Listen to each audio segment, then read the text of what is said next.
हरतालिका पूजन कसे करावे साध्या सोप्या भाषेमध्ये मी ते सांगितले आहे.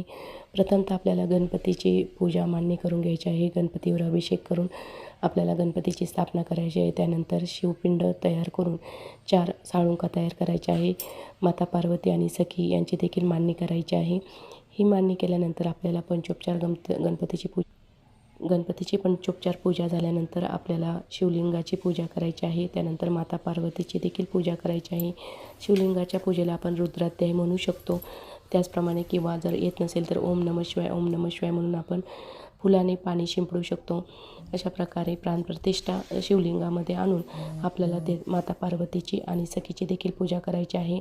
आपल्या सौभाग्य अलंकार माता पार्वतीला आणि सखीला अर्पण करायचे आहे. हळदी कुंकू अक्षदा फुलं वाहून सौभाग्य अलंकार वाहून आपल्याला सखीची आणि माता पार्वतीची देखील पूजा करायची आहे. सर्व प्रकारचे फुलं बिल्वपत्र त्याचप्रमाणे अशोकाची पानं फुलं आघाड्याची पानं दुर्वा कोणत्याही झाडांचे 5 प्रकारचे पानं आपल्याला इथे पूजेसाठी व्हायचे आहेत.